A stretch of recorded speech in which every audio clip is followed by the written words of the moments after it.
आदिम तीर्थंकर प्रभु आदिनाथ मुनिनाथ, आदि व्याधि अग्रमग मिटे तुम पद में मम मात।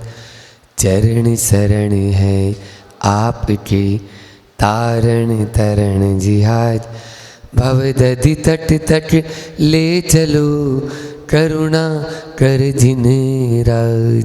बोली 52 गजा के बड़े बाबा आदिम तीर्थंकर आदिनाथ भगवान की। आवाज में दम लगाओ थोड़ा। परम उपकारी संत श्रोमणी आचार्य गुरुवर विद्यासागर जी महामुनिराज की, परम पूज्य मुनि श्री 108 दुर्लभ सागर जी महाराज की 48 दिवसीय भट्टामर महामंडल विधान की।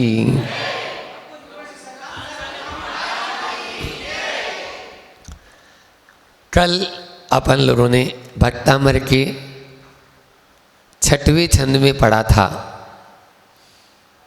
कि भगवान मैं आपकी भक्ति करना नहीं रहा हूँ, आपको देखकर आप मुझसे भक्ति करवा रहे हैं। जब आपको देखता हूँ तो मैं आपकी भक्ति कर नहीं रहा हूँ, आप मुझसे भक्ति करवा रहे हैं। और आचार्य मानतुंड आचार्य उदाहरण ऐसा सटीक देते हैं कि कोयल वैसे बोलती नहीं है, लेकिन जब बगीचों में आम के पेड़ पर आम की मंजरियां, आम के पुष्प पुष्पित हो उठते हैं तो कोयल भी बोलने के लिए वाचाल हो उठती है और उसकी कूट स्वतः ही फूट पड़ती है, वह स्वतः ही बोलने लगती है। 10 महीने नहीं बोलती, लेकिन बसंत ऋतु में जैसे ही आम के पेड़ों पर मोर आ जाते हैं तो उसका मयूर भी अंदर से हिलोर भरने लगता है और वह वाचाल हो उठती है। जिस प्रकार से वह नर कोयल, एक और बात बता दूं, कोयल जो होती है तो मादा और नर जो मैं बोल रहा था, तो हमें जो नज़र आती है अधिकतर वो भी वैसे नज़र कम आती है। तो काली वाली जो होती है वो नर होता है, वो नर कोयल होता है और उसी की हमको आवाज़ सुनाई देती है। और जो मादा कोयल होती है वो मटमेले रंग की होती है, आपके थोड़ा मतलब है जिसमें बोलेंगे मटमेला रंग जैसा ये रंग होता है ना, ऐसे रंग की होती है, आप तो समझ लो, है ना। और वो उसकी आवाज़ पिट कहलाती है। वो जो अपन को कूट, जो कोयल की जो कू कू की जो आवाज़ सुनाई देती है वो मादा कोयल होता है, ठीक है ना। और एक और विशेषता बता दूं, जब बात आई है तो कोयल कभी भी अपने घोंसले में अंडा नहीं देती, वो दूसरे के घोंसले में अंडा देती है। कौओं के घोंसले में जाकर वो अंडा देती है। अपने भारत में तो कौओं के घोंसले में देती है और भारत के बाहर दूसरा। ये सब आप लोग जब इतिहास को देखेंगे तो सब मालूम पड़ेगा। तो वो है जो कौवा की जो कवि होती है, मतलब स्त्रीलिंग होती है, तो वो अपना अंडा समझ के उनके अंडों के बीच में वो अपना अंडा दे देती है और अपना अंडा समझ के वो सेचती है। जब बड़ी हो जाती है इधर नर या मादा कोयल तो उड़ जाती है और फिर वह बोली उसकी दूसरी होती है, तो निश्चित रूप से वह अपना अलग से मतलब समूह में जाकर रहने लग जाते हैं। तो ये एक विशेषता थी, ये सरल बात थी, लेकिन फिर भी मैंने यहाँ पे आया उदाहरण तो बता दिया कि जो कोयल है वह 10 महीने नहीं बोल रही, लेकिन बसंत ऋतु आते ही उसका मन का अंदर से कूटने का मन होता है और वह बोल उठती है। इसी प्रकार प्रभु मैं आपको देखता हूँ तो आपकी भक्ति करने के लिए मैं वाचाल हो उठता हूँ, मैं पागल हो जाता हूँ। और जैसे आचार्य श्री जी दिख जाए और फिर कैसा होता है, यदि बैरिकेड लगे होंगे, यदि पुलिस लगी होगी तो उसको भी धक्का मार के, और मुनि महाराज जी भी साइड में खड़े होंगे तो वो भी उस समय नहीं दिखेंगे। उस समय केवल एकमात्र और एकमात्र दिखेगा, वो है आचार्य श्री जी, उनके हमें चरण छूने हैं बस। हम 3000 किलोमीटर 2000 किलोमीटर से ऐसे ही नहीं आए, या फिर उनको देखते ही ऐसे भाव विभोरी हो जाते हैं। ऐसा नहीं है कि मुनि महाराज के प्रति भक्ति नहीं है, या जो दूसरे लोग हैं उनके प्रति यानी जो है ना अवमानना का भाव है, लेकिन वो गुरु जी के प्रति ऐसी भक्ति उमड़ पड़ती है, हम क्या करें। बस वही कल अपन ने बात की थी, आज उससे आगे कि किस प्रकार मैं जो आपकी भक्ति कर रहा हूँ वो भक्ति में उसई वाली नहीं, भीतर से आपकी भक्ति कर रहा हूँ, भीतर से मेरे हृदय से उद्गार निकल रहे हैं, और भक्ति उसी का नाम है। ये और बता दूं, भक्ति जो है देखा देखी का नाम भक्ति नहीं है। हमारे भीतर के अंदर से जो भाव उमड़ पड़ते हैं उन भावों का नाम भक्ति है। किस प्रकार की भक्ति होती है, आइए आचार्य मानतुन से अपन बात करते हैं। आपके यहाँ भी 48 दिन लगातार सुबह भी और शाम को भी, शाम का तो कंटिन्यू चल रहा है। बिहार में भी हम लोग पहले पारसनाथ स्तोत्र का पाठ करते थे, क्योंकि उधर पारसनाथ के काफ़ी मंदिर थे और पारसनाथ भगवान के चरणों में थे, तो पारसनाथ भगवान का लगभग 44 दिन से ज़्यादा ही हुआ, 50-60 दिन पाठ हुआ। और फिर जब 2 महीने हो गए तो फिर हमने सोचा अब आदिनाथ के चरणों में चल रहे हैं तो क्यों न महाराज जी से मैंने बोला, महाराज जी अब भट्टा मरापन शुरू कर दें तो और अपनी स्पीड तेज़ हो जाएगी, तो यहीं से शुरू कर दें। तो बस बाजना से हम मुड़े ही थे और 2-4 दिन बाद में ही हमने आदिनाथ की स्तुति शुरू कर दी थी। तब से प्रतिदिन शाम को जो आनंद यात्रा है उसमें अन्य और सब्जेक्ट के साथ में ये स्तुति भी होती है। और यहाँ पर जो 48 दिन का विधान जो आप क्षेत्र कमेटी ने रखा है या चातुर्मास व्यवस्था समिति ने जो रखा है, वह भी एक आनंद के साथ में प्रतिदिन यहाँ पर हो रहा है। तो उसमें जब शब्दों का अर्थ समझने लगते हैं तो भाव ज़्यादा स्वतः ही लगने लग जाते हैं, स्वतः ही।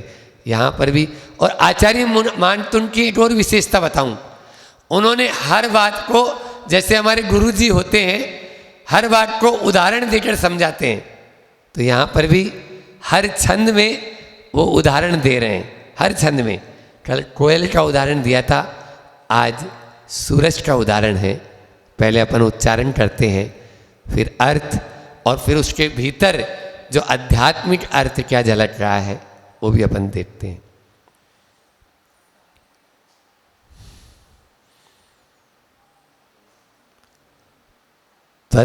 तत्संस्तवेन भव संतति सन्निबद्धम्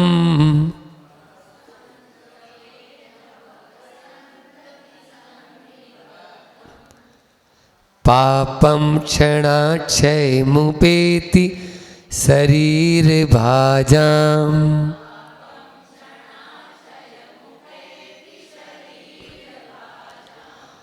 आक्रांत लोकमलि नीलम शेषमासु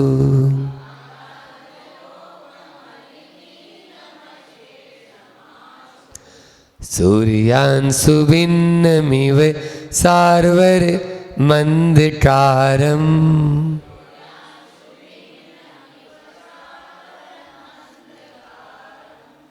अर्थ देखते हैं।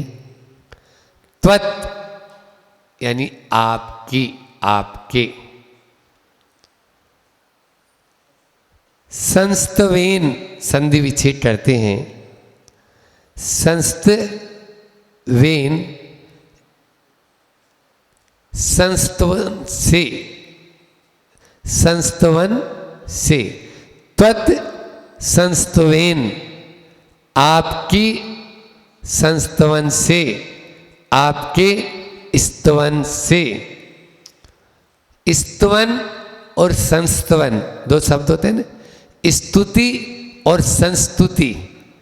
स्तुति मुख से जो हम उच्चारण कर रहे हैं वो स्तुति कहलाएगी।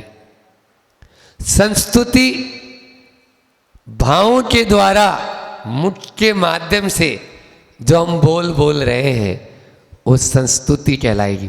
अच्छे रूप से भले प्रकार से जो स्तुति की जाए, भाव विशुद्धि पूर्वक जो स्तुति की जाए, उसको कहते हैं संस्तुति, संस्तवन। ठीक है ना? तो स्तवन और संस्तवन, आपके स्तवन से शरीर भाजाम, शरीरधारी, शरीर जो जितने भी जीव हैं सब शरीरधारी हैं। संसारी प्राणी कोई भी ऐसा नहीं है जिसके शरीर नाम कर्म का उदय नहीं हो, यदि संसार में है तो। पहले गुण स्थान से लेके 14वें गुण स्थान वालों तक सभी के शरीर नाम कर्म का उदय है। 3 अघातिया कर्म में 4 अघातिया कर्म है ना, वो 14वें गुण स्थान में भी है। तो नाम कर्म है या नहीं उसमें? है उनके भी। तो अरिहंत प्रभु भी अभी शरीरधारी है, वो भी हे प्रभु आपकी स्तुति कर रहे हैं। अभी वो स्टूडेंट है, अभी लेक्चरार नहीं बने, अभी वो लेक्चरार नहीं बने, अभी पढ़ाने की योग्यता नहीं आई। समझ में आ रही है? क्योंकि अभी वो भी सिद्ध परमेष्टि की आराधना कर रहे हैं, अभी वो भी सिद्ध परमेष्टि की आराधना में लगे हैं। तो शरीर भाजाम यानी शरीरधारियों के भव संतति, एकाध भव का नहीं, अनेक भवों का, जन्म जन्म का, सन्निबद्धम बंधे हुए, पापम पाप को, क्षयात क्षण में, क्षयम क्षणा, क्षणात यानी क्षण में, और क्षय, क्षय को प्राप्त, क्षयम क्षय को प्राप्त, उपेति एक शब्द आया उपेति, उपेति यानी मुपेति है ना, मुपेति में से उपेति निकलेगा और मैं इधर दे दो तो क्षयम उपेति, क्षय को प्राप्त हो जाते हैं। उप धातु से उपेति बना। यहाँ पर अर्थ क्या हुआ, एक बार फिर से समझे थोड़ा सा दिमाग लगा के, कि आपके स्तवन से हे भगवान जितने भी शरीरधारी हैं यानी जीव हैं, उन जीवों के जन्म जन्म के जो बंधे हुए पाप कर्म हैं वे क्षण भर में, पल भर में क्षय को प्राप्त हो जाते हैं। कैसे? इव, इव यानी जैसे, इव आया ना यहाँ पर, इव यानी जैसे। सूर्यांशु मिव, यहां से निकालो इव। देखो चौथी लाइन, किताब खोल, नुपुर भाई है। चौथी लाइन में सूर्यांशु इव, सूर्यांशु मिव है ना, तो सूर्यांशुम इव, इसमें सूर्य अंशुम इव निकलेगा। सूर्यांशु यानी किरणें होती हैं, अभी आते हैं वहां तक। तो इव यानी जैसे। आक्रांत लोकम, आक्रांत यानी चारों तरफ फैला हुआ है ना, लोक में चारों तरफ फैला हुआ। कैसा? सारवरम अंधकारम, रात्रि का। सारवर का मतलब होता है वो सावर यानी नहाने वाला सावर नहीं, हाँ उसको याद करने लग जाओ आप लोग, बाथरूम वाला।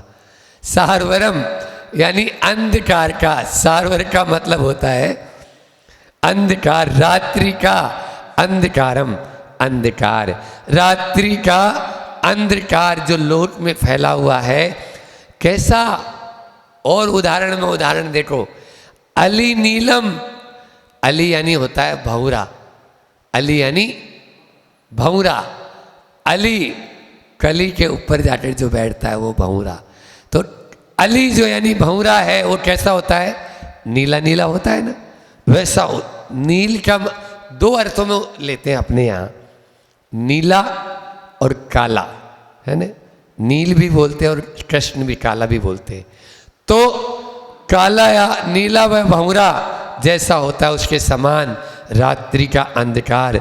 सूर्यांशु भिन्नम, सूर्य के किरण के आते ही भिन्नम छिन्न भिन्न हो जाता है। जैसे रात्रि का गाढ़ अंधकार होता है, वह सूर्य की एक किरण आते ही छिन्न भिन्न हो जाता है, वैसे ही प्रभु आपके संस्तुवन के माध्यम से जन्म जन्म के जो बंधे हुए पाप कर्म हैं वे पल भर में छिन्न भिन्न हो जाते हैं, क्षय को प्राप्त हो जाते हैं। क्षयात उपेति, क्षयम क्षणम उपेति, क्षण भर में पल भर में दूर हो जाते हैं। इसमें 4-5 बातें बहुत ध्यान देने योग्य है, ठीक है ना। एक तो जो लोग ये बोलते हैं काल लब्धि आसी, तुम्हारा कर्म कटसी, तभी तो मैं दीक्षा लेसूं, ये बोला है ना मारवाड़ी में। काल लब्धि आएगी, जब जैसा होना होगा तब जैसा वैसा होगा। तो बैठे हैं हाथ में हाथ धर के डल्लब के गद्दे पर। समझ में आ रहा है? 3 काल में कल्याण होने वाला नहीं। यहां बोल रहे हैं तुमने जन्म जन्म में पाप बांधे हैं, तो जन्म जन्म नहीं लगेंगे उनको काटने के लिए। उनको काटने के लिए तो क्षणम क्षयात, क्षण भर में तो दूर कर सकता है। यदि तेरे भीतर का सूरज जाग जाए तो। अभी तुम सोया हुआ है, सूरज निकल जाए और फिर भी हमारे क्या नाम है इसका, संगीता अंगीता क्या नाम है ये है ना अपने, अरे अंकिता है ना, अंकिता है ना, निकिता, निकिता, अंकिता नहीं निकिता। तो निकिता, तो मैं ये बोलना चाह रहा हूं कि सूरज आने के बाद में भी यदि सोया हुआ है खूंटी तान के, हाँ चादर में ओढ़ा हुआ है, तो क्या उसके लिए सूरज लाभप्रद होगा? बोलो। इस आचार्य मानतुंज श्लोक में कह रहे हैं सूरज तो रोज आता है। अब मान लीजिए नदी बह रही है आपके यहाँ, नर्मदा नदी बिल्कुल बाजू में, लेकिन प्यास किसकी बुझेगी? बोलो, जवाब दो बड़वानी वालों।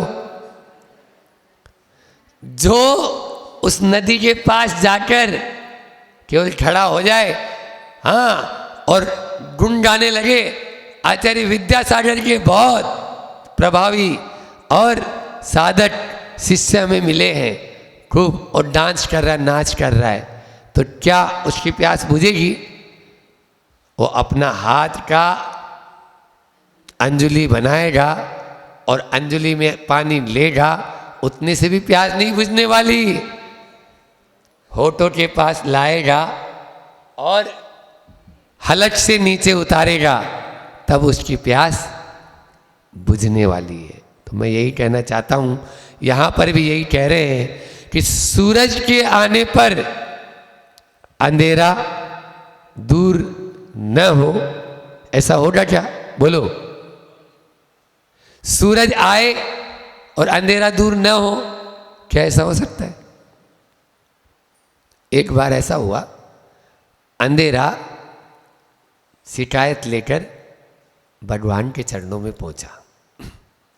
अंधेरा शिकायत लेकर भगवान के चरणों में पहुंचा और भगवान को कहता है, भगवान आप इस सूरज को मनाओ ना। रात जैसे तैसे मैं गुजारता हूं और ये मेरे पीछे ही पड़ा है, सुबह सुबह आधमटता है और मुझे जाना पड़ता है। जैसे कोई व्यक्ति को हमारे यहाँ ये जब बिहार में अभी उठाते थे तो लोग इनसे चिढ़ने लगे थे, क्योंकि सवेरे 5 बजे हमको बिहार करना है, 5 पे 5, 10 पे 5, 5:15 बजे, और हम इनको बोलते थे भैया उठाओ, मैं थोड़ी जाऊँ उठाने के लिए। तो सब लोग इनसे चिढ़ते थे, भैया इसी समय सोने का टाइम और इसी समय तुम उठाने आ जाते हो। और हम ये बोलते थे भैया लेट हो जाएंगे तो धूप हो जाएगी तो चला ही नहीं जाएगा, 20 किलोमीटर 18 किलोमीटर चलना भी है। तो इस प्रकार से जैसे इनसे चिढ़ते थे वैसे ही वो अंधेरा सूरज से चिढ़ता था कि रात जैसे तैसे मैं अपना थकान दूर करता हूँ और ये सूरज फिर आ दमकता है। तो सूरज आया भगवान के चरणों में और सूरज ने बोला, क्यों रे, तुम उस अंधेरे को क्यों परेशान करता है, उसको क्यों बार बार उसको इस तरह से भगाता है। तो सूरज ने जो जवाब दिया वो आप लोग ध्यान दो। सूरज ने भगवान से बोला, कैसा अंधेरा, कौन सा अंधेरा, आप बुलाओ, मैं अभी उससे हाथ जोड़कर क्षमा याचना कर लेता हूँ। कहते हैं सूरज हाथ जोड़कर खड़ा है, लेकिन अंधेरा आज तक उसके सामने नहीं आया, आ भी नहीं सकता है। समझ में आया? तो इसलिए जो अंधेरे में जीवन के जीने के आदी हो गए हो, पाश्चात्य संस्कृति में जीने वालों, उनसे मेरा कहना है उठना जल्दी शुरू करो। हमारे यहाँ की संस्कृति ब्रह्म मुहूर्त में उठने की संस्कृति थी। 5 बजे बिस्तर छोड़ दो क्योंकि सूरज आ चुकता है। हम लोग 8 बजे 9 बजे, मुझे तो शर्म सी आती है, उसको नहीं आती होगी कहते हुए, लोग 12-12 बजे भी उठते हैं। रात के 12 बजे काम कर रहे हैं और दिन के 12 बजे सो रहे हैं। ये हमारी संस्कृति नहीं रही, ये भारतीय संस्कृति नहीं रही, ये स्वास्थ्य को बीमार करने वाली संस्कृति है। आप लोग कृत्रिम प्रकाश के द्वारा भले ही रात के 12 बजे को दिन के 12 बजा दो, लेकिन एक कवि ने पंक्तियां लिखी कि नींद से अन्य मुनि विज्ञान ने या 21वीं शताब्दी ने आज रात को भी दिन में बदल डाला। 21वीं शताब्दी ने आज रात को भी दिन में बदल डाला, लेकिन नींद से अनमुनी आंखों ने यह कहने से मना कर दिया कि अभी दिन है। नींद से अनमुनी आंखों ने कहने से ये मना कर दिया कि अभी दिन है। आप जब हम लोग इंदौर में निर्वाणा में रुके थे, आप लोगों को मालूम होगा, तो वहाँ पर रात में जो शादियाँ होती थी, उस समय तो हम लोग थे तो उस समय नहीं होती थी, लेकिन बताते हैं कि रात में भी दिन जैसा प्रकाश लगता है महाराज जी। यहाँ पर ऐसा लग ही नहीं सकता कि अभी दिन नहीं है। इतनी ऊंचाई पर वो 100-150 सोडियम लाइट एक साथ जलती है। वो एक खंबा होता है और उस खंबे के जैसे स्टेडियम वगैरह है, आपके जो मैच वगैरह होते हैं, तो उसमें ऐसा लगता ही नहीं कि रात है वहाँ पर। लेकिन जो नींद से अनमुनी आंखें होती हैं ना, वो स्वीकार करने से मना कर देगी कि अभी दिन है। इसलिए विज्ञान की तरफ दौड़ने वालों, सूरज जब जब पश्चिम की ओर गया है तब तब डूबा है। लिख लो, सूरज जब जब पश्चिम में गया है तो डूबा है। जो पाश्चात्य संस्कृति को एडॉप्ट करेगा उसका रस्म भी वही होगा जो सूरज का होता है। हम लोग पूरब की संस्कृति के लोग हैं और उठते हुए सूरज को प्रणाम करते हैं, ढलते हुए को नहीं। तो यहाँ पर आचार्य मानतुन कहना चाह रहे हैं कि सूरज उगे और अंधेरा न चटे, ऐसा नहीं हो सकता। भक्ति करो और पाप न कटे, ऐसा हो नहीं सकता, ऐसा हो नहीं सकता। तो भक्ति के माध्यम से पाप जरूर कटेंगे। तो एक बात और बताऊं, अब मैं सैद्धांतिक भाषा में आता हूं थोड़ा सा। ये तो व्यवहारिक पक्ष आपके सामने रखा, और जो युवा लोग बैठे हैं उनके लिए थोड़ी सी प्रेरणा देने की बात। सैद्धांतिक पक्ष ये है, धवला पुस्तक 9, धवला पुस्तक 6, धवला पुस्तक 10, इन तीनों पुस्तकों में ये बात स्पष्ट रूप से लिखी है। सिद्धांत के पुस्तकों में भक्ति की कि जिन बिंब दर्शनेन, जिन बिंब के दर्शन के द्वारा निदत्ति निकाची कर्म भी कट जाते हैं। जो निदत्ति निकाची कर्म ध्यान की विशुद्धि में बैठकर, अभी दुर्लभ सागर जी महाराज जी जैसे वहाँ पर पहाड़ पर बैठकर काट रहे हैं, वो ध्यान की जितनी विशुद्धि होती है वो आप लोग भट्टामर का विधान करते करते प्रभु के सामने काट सकते हो, प्रभु के सामने काट सकते हो। नृत्य करते करते, अर्घ्य चढ़ाते चढ़ाते, ये भाव विशुद्धि, ये किस में लिखा है? सम्यक दर्शन की उत्पत्ति के 3 माध्यम वहां बताए। जाति स्मरण, जाति स्मरण, जिनबिंब दर्शन और धर्मोपदेश। ये जो मैं अभी हो रहा है धर्मोपदेश, 3 कारण धवला पुस्तक जिसको आप लोग छू भी नहीं सकते हो, उसमें बताया गया है कि जो निदत्ति निकाची कर्म किसको कहते हैं पता है? जिनको भोगना अनिवार्य है वो भोगना ही होगा, जो काटे न कटे उनको बोलते हैं। जिनमें उत्कर्षण, अपकर्षण, संक्रमण और उदीर्णा, जिसमें न हो वो निदत्ति, और जिसमें उदीर्णा और संक्रमण न हो वो निकाचिक कर्म कहलाते हैं। निकाचिक कर्म, इसलिए निदत्ति निकाचिक कर्म को काटने की भी शक्ति किसमें है? बोलो, भक्ति में। भक्ति के द्वारा, जिन बिंब के दर्शन के द्वारा, जिन बिंब की पूजन के द्वारा आप निदत्ति निकाचिक कर्मों को काटने में भी सक्षम हो सकते हैं। धवला पुस्तक 1, जय धवला पुस्तक 1 में भी इसी प्रकार की पंक्तियाँ आई है कि आप खाते, उठते, बैठते, सोते, चलते फिरते नमोकार मंत्र का जाप करो।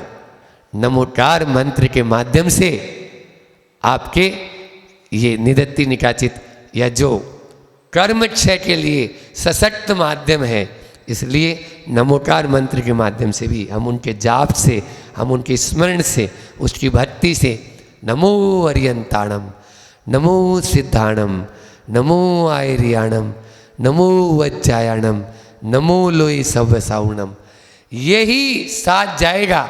बाकी ये बड़े बड़े जो पुस्तकों के नाम मैं बोल रहा हूँ, अंतिम समय में ये कुछ भी याद नहीं रहेगा, केवल मात्र नमो अरियंताणम याद रहेगा।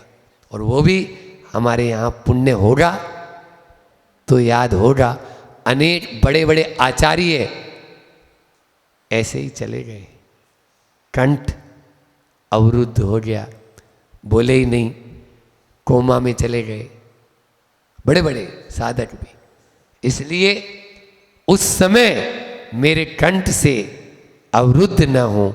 आबाल्या जिन देव देव बहुत है, श्रीपादियो सेवया, सेवा सत्य विनय कल्पलतिया, कालोदया ताम ताम तत्सल फलवर्तिये तद्दुन प्राण प्रायणे क्षणे तन्नाम प्रतिबद्ध वर्ण पठने स्तो कंठो कुंठो स्तो मम। मेरा कंठ उस समय अवरुद्ध न हो। ये भक्तियों में, भक्ति में, रोज समाधि भक्ति में हम लोग पढ़ते हैं। इसलिए आचार्य भगवान कह रहे हैं, आचार्य मानतुन, एक प्रश्न उठता है कि भक्ति के माध्यम से किस प्रकार से कर्मों का क्षय हो जाएगा।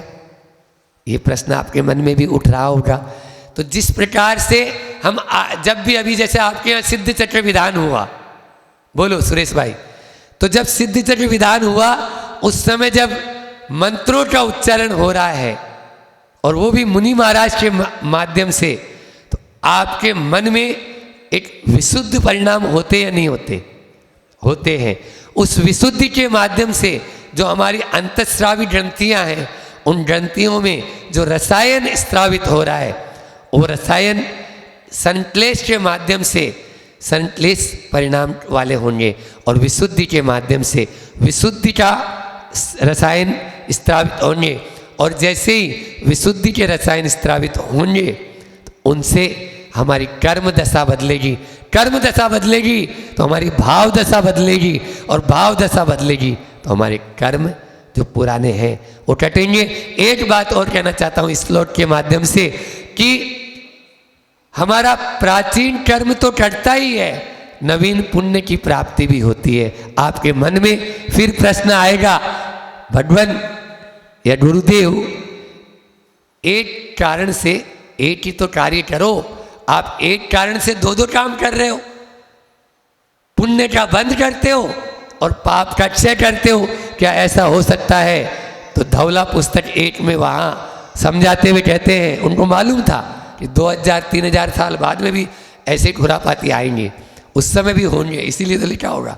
तो उन्होंने लिखा, सुनो, उदाहरण दिया, अग्नि देखी आपने, अग्नि, अग्नि से प्रकाश भी होता है, प्रकाश भी होता है, और अग्नि को छूओगे तो जल भी जाओगे, प्रताप भी होता है। बोलो, एक बल्ब दो काम कर रहा है कि नहीं कर रहा है? एक बल्ब प्रकाश भी दे रहा है और प्रताप भी दे रहा है। आग जलाती भी है, पकाती भी है और पचाती भी है। आपके पेट में आग है तो चल रहे हो। जिस दिन वैद्य जी के पास जाते हो, वैद्य जी भूख ही नहीं लग रही है, अभी जो ये बरसात का मौसम होता है इसमें मंदाग्नि हो जाती है, जठराग्नि, अपने जठर को अग्नि बोला, ये पेट है ना उसके अंदर अग्नि है, और वो अग्नि प्रज्वलित रहती है तो हमें भूख अच्छी लगती है। वो जब डाउन हो जाती है, अभी बाहर में मौसम खराब होने के कारण वो मंद हो जाती है, तो उसको बोलते हैं मंदाग्नि। और मंदाग्नि होने के बाद में आप जो खाते हैं ना, जैसा खाते हैं वैसा ही जाते हैं, पचता नहीं है, पचता नहीं है। सर्दी में क्यों पचता है बोलो? जो खाओगे वो पच जाएगा। रबड़ी खाओगे तो रबड़ी भी पच जाएगी, अभी खा के देख लेना आपकी, क्योंकि मंदाग्नि है, इसलिए अग्नि पकाती भी है, भोजन पकाती है और पचाती भी है, तो दोनों काम होते हैं, ये ध्यान रखना है। इसी प्रकार से सूरज उजाला भी करता है और प्रताप भी देता है, और भक्ति पुण्य का संचय भी कराती है और पाप का क्षय भी करती है। तो भक्ति के माध्यम से आज फिर से एक बार श्लोक का अर्थ देखें, फिर हिंदी अनुवाद पढ़कर अपनी वाणी को विराम दूंगा। तत्संस्तवन, आपके स्तवन से शरीरधारी जीवों के जन्म जन्म के बंधे हुए सन्निबद्धम क्षण भर में पाप क्षय को प्राप्त हो जाते हैं, वैसे ही जैसे सूरज के आने पर अंधकार नष्ट हो जाता है। इसका पद्य अनुवाद बहुत ही अच्छा है, पढ़ते हैं। जिनवर की स्तुति करने से चिर संचित भविजन के पाप पल भर में भग जाते निश्चित, इधर उधर अपने ही आप। सकल लोक में व्याप्त रात्रि का भ्रमर शरीर का काला ध्वांत, प्रातः रवि की उड्डति रण हो जाता क्षण में प्राणांत, उसका प्राणी अंत हो जाता है, वो रहता ही नहीं है। अंधेरा कितना भी घना क्यों न हो, सूरज के आते ही वह जैसे भाग जाता है। घर में, परिवार में कैसे भी दुख के दिन कैसे भी क्यों न हो, एक न एक दिन सूरज उगेगा और उस दुख के क्षणों को समाप्त होना ही पड़ेगा। दुख के क्षण समाप्त हो, पाप का क्षय हो, इसी परम पुनीत भावना के साथ में मैं अपनी वाणी को विराम देता हूँ। बोलिए अहिंसा परमो धर्म की। आचार्य गुरु और विद्यासागर जी महाराज की